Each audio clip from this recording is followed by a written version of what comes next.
Welcome to Life is Beautiful.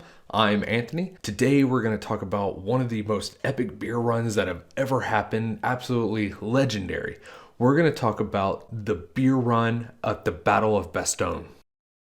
In 1943, Vincent Speranza was a fresh-faced recruit during World War II who found himself in a foxhole on the outskirts of Bastogne, Belgium, surrounded by advancing Nazi soldiers. Speranza was assigned to HCO 501st Infantry Regiment, 101st Airborne Division, and was tasked with keeping the enemy from seizing the city. Now, the 101st at this exact moment in time was actually kind of still reeling, recovering from their bloody push into Central Europe from the Netherlands as a part of Operation Open Garden. The attrition rate was rather high, but they were still seen as rather successful, and they were still seen as combat effective.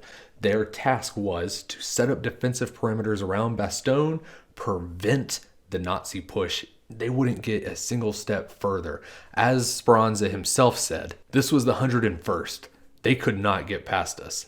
They never set one foot in Bastogne. On the second day of the battle, Speranza's battle buddy, his foxhole buddy, actually received some pretty serious wounds to his legs caused by an artillery barrage shrapnel spray. He had to be medically evacuated from the front line, taken to some type of field hospital that they had set up in the center of the city within a bombed out church. When Speranza was relieved from the front line, he was able to go back into the city for a little rest and relaxation.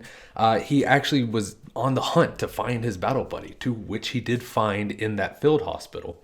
When he saw him, he said, "Is there anything I can do to help you?" To which his friend responded, He said, "Yeah, go find me something to drink."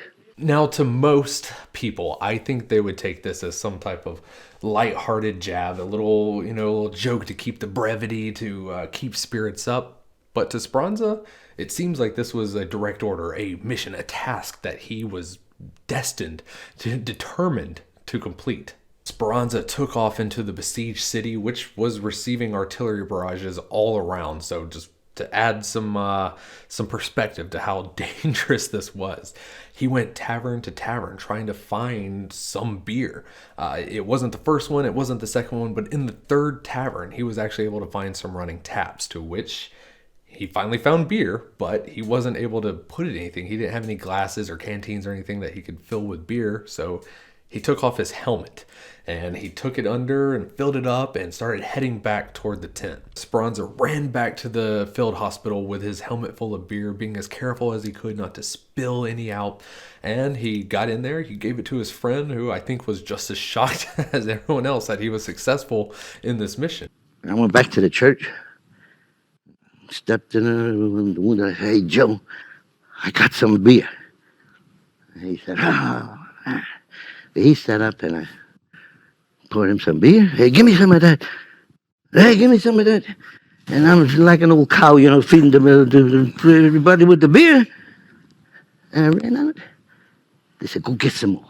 And he did. He, like any good soldier, he followed that order to the T, took off running, filled his helmet back up, and headed back. But upon his arrival back at the field hospital, he had a little bit of an issue. And standing in the doorway of the church is the regimental surgeon. He's standing like this. He's a major, I'm a private soldier. He's standing like this. He said, "What the hell are you doing, soldier?" I said, "Giving aid and comfort to the wounded." He said, "You stupid bastard. Don't you know I got chest cases and stomach cases in there? You give him beer, you'll kill him. Get out of here before I have you shot." Yes, I put the helmet there, hold the beer, pour all over me. We run back to my foxhole. So even though he wasn't successful in that second attempt, I definitely think he earned his place in many of those soldiers' hearts as the mad lad who went and tracked down beer in the middle of artillery barrages, in the middle of an active war zone. And that would have been the end of the Bastogne beer run.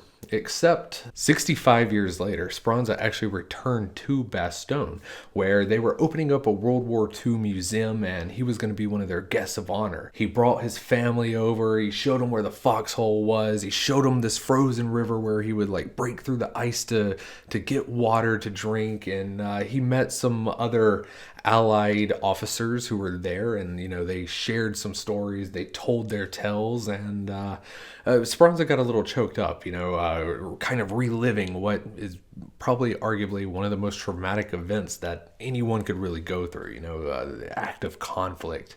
And it hits you. This is where you were 65 years ago as a 19-year-old kid. And I said, no, wait, no. The slaughter was, the snow turned red. This was my first combat. And the scene that came back to me, and when you're an old man, you don't have to control your emotions anymore. I fell apart there. And my daughter said, Marco, my father saw him. Let's go back to town. I get emotional now even talking about it. Speranza offered, let's go to a cafe, let's pop some bottles of wine, and let's lift the spirits up a little bit. While they were there, they were telling their war stories again, that commiseration of soldiers, and he told them his beer run story, to which the other officers were like, "What? You did what? That was you? You were the guy?" They said, "You with the helmet, the beer, and the church?"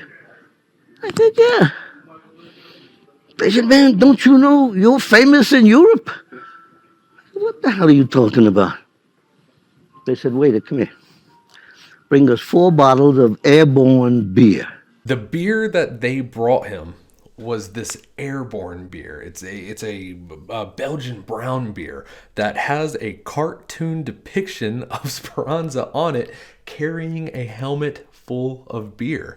And to make things even more funny, the official glassware for it is a ceramic replica of a helmet. Little helmet. Without Speranza ever knowing, his beer run had become something of legend. He was famous. He was known, except nobody knew it was him. It was just this amazing story of something that some wacky soldier did during the battle.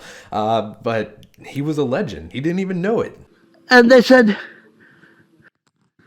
they thought it was a rumor story. They didn't believe the story. They thought it was a rumor, but a brewer here in Bastogne made airborne beer. And I think that's just so cool. That's something that, just spur of the moment, something he went out of his way to satisfy, help his friend, his wounded combat soldier, his, battle buddy. And he solidified himself in both military and beer history, becoming somewhat of a legend. And I don't think anybody was more surprised than Speranza himself. Anyways, I hope you learned something about beer history. I hope you learned something about military history, but most importantly, I hope you enjoyed. Thank you for watching. Remember, there is a story in every bottle, and that life is brutal. Cheers.